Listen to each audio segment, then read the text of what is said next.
Hey there. Today I want to get you set up for doing the polar panorama. The first thing you want to do before you go out to shoot is format your memory card and get your camera set up. Setting the camera up into manual mode is important for this assignment so that when you're shooting, each of the pictures is shot with the same exposure. So choose one exposure and stick with it throughout the whole rotation. ISO 200 to 400 is recommended. White balance for outside is recommended. And one super important thing is to lower the image quality down to small on your Canon and normal on your Nikon. Image size on the Nikon would be normal. Image file type would be a JPEG. Very important. When you're shooting, turn your camera vertically like this and take each of your pictures so that they overlap the previous scene. It's okay to take too many pictures, but not having enough pictures will cause a problem later on when you're trying to stitch them together. When you are ready to stitch together, one important thing you want to do is use an automation. And so you're going to go into Photoshop and you're going to go to Automate and Photo Merge. We have a Photo Merge. It's kind of like an app that will help you to line up your pictures. You can use auto, perspective, cylindrical, sphere, collage, or reposition. Any of these are really fine. Browse for your pictures. They should be located on your computer wherever you save them. Mine are still on my memory card. And make sure you have the pictures that fit into the same group. So like for example on this one I started with a picture of that garbage can and I want to make sure I get all the way back to the garbage can. Click on the first picture and then hold shift and click on the last picture so each of the pictures is selected. You can leave the little blend together on, that's fine. So I just have mine on auto. These are all my files, blend together, and then I click OK. The program will now work to open each of the pictures and to line them up. This takes some time, so be patient. And as you're watching the program work, keep an eye on the layers palette over here. You'll see it do its job right over on that side.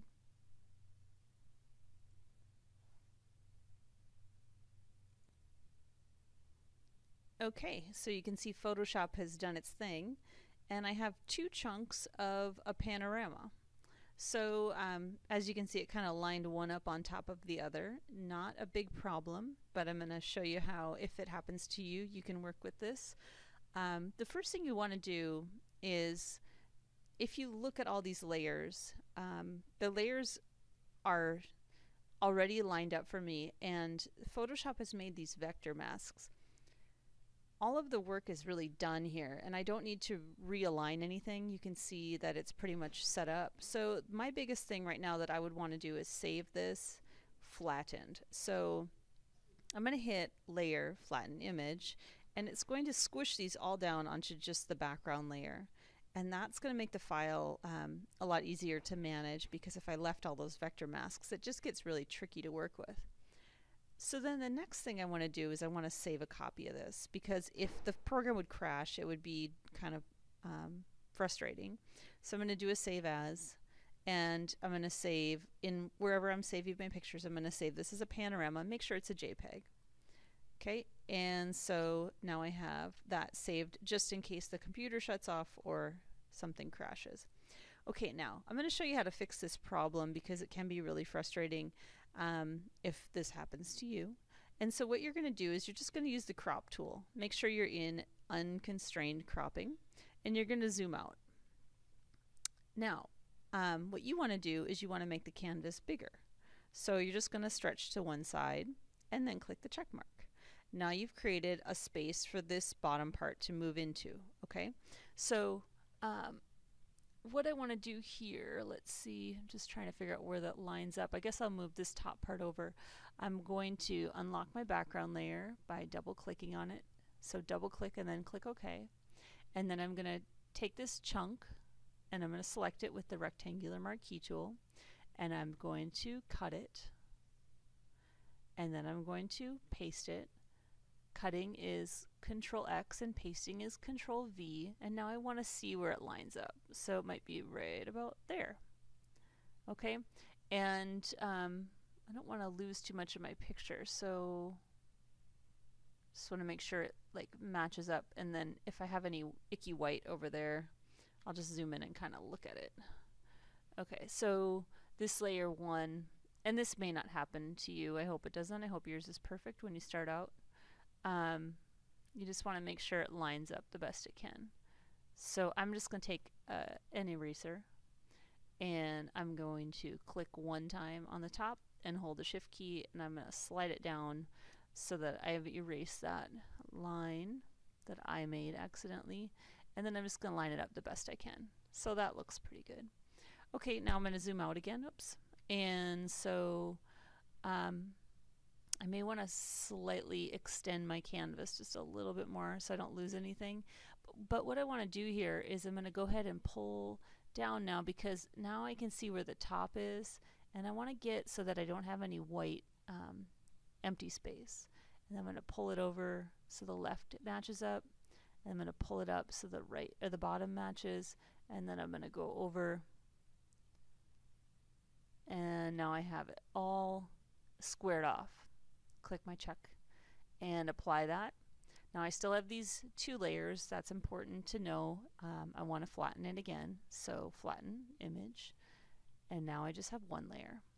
Okay, I would save at this point. It's a nice looking panorama to start out with. So File, Save, still a JPEG. And at this point, if you wanted to do any kind of correction, oh, you know what I need to do is pull this in a little bit more. I saw that I have just a little bit of a gap. When you're using the crop tool, if it's moving a lot, if you just hold the control key down, it will get more sensitive and move less for you. Okay, so I don't want to have any weight on the edge at all. That's not good.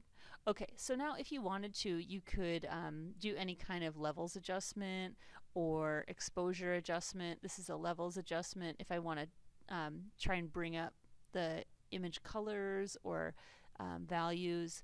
This would be a good time to do so since the picture is all in 1 layer and it's flattened. So you can check it out, see if there's anything you need to do on yours. You could adjust the saturation. You might want to do that for yours, just depending on what you took a picture of. The saturation window looks like this, and you can saturate it, adding more color, change the lightness or brightness, etc. Okay.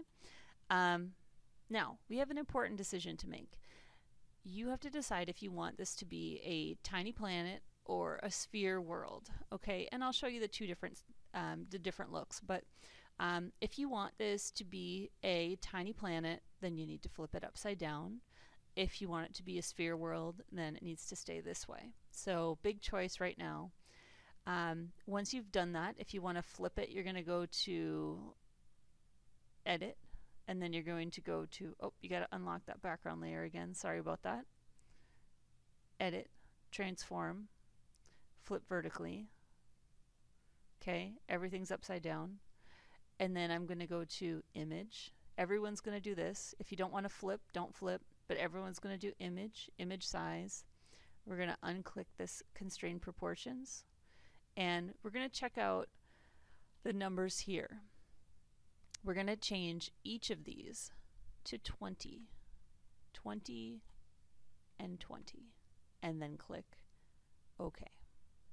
This is going to make an awkward square. The awkward square is going to make your picture look somewhat horrible, but this is just a temporary phase. Okay? Next step is Filter. Then we're going to go to Distort, and we're going to go to Polar Coordinates. When you do the polar coordinates, you're going to get this box right here, and if you zoom out, you can see what it will look like. So this is Tiny Planet. So all of the world of Meadowdale is right here in the middle, and if you didn't flip, yours will look different, and that's okay. You want to do rectangle to polar.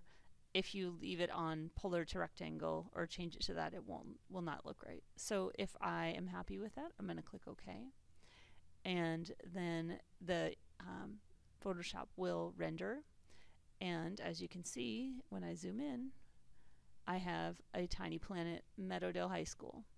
Okay, now sometimes this seam can be in a weird spot, so you may want to rotate the whole thing.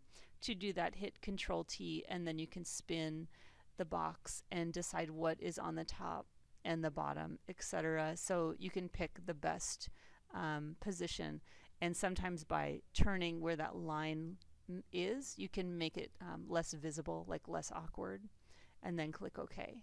You may want to also add a color behind this. So if you want to do that, add a new layer, drag it below, and then you can fill it, edit fill, with a color. So depending on, you might choose just gray. It depends on what you want to do. Or you may want to match this color. If you want to match the color that's on the outside, you're going to choose this little eyedropper right here, like this, and then kind of find your color. Yours might be more blue if you took it during the day and not in the middle of the night like I did. And then you'd go to Edit, Fill, and you'd choose Color. Oops, and then this comes up, sorry. And then, let's go with Edit, Fill, and then I would choose my foreground color because I already did the eyedropper deal. And then it kind of blends in like that. So those are some options for you. There's definitely more editing you can do to this, but just gives you an idea of what it's going to look like. Okay, I want to show you the other way that you can go with this. So if you did not, so that would have been right about here.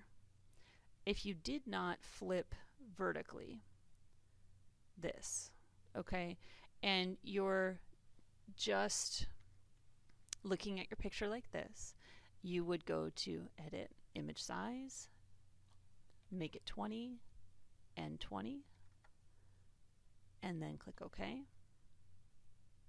You're going to get your awkward square again. You didn't flip it, that's okay. You're going to go to Filter, you're going to go to Distort, Polar Coordinates, and zoom out. Okay, so your sky's in the middle. Click OK. And your sky's in the middle. So your world's on the outside, sky's in the middle. And same thing if you wanted to add a different color in the background. So you have this circle, you could do that, or certainly you might leave it as it is. So 2 options, lots of fun. You choose when you're all done, do a save as. Now this one, this is your finished product. So you're going to title it Finished Panorama. And that way you'll have your long skinny panorama and your circle panorama. And so that is it.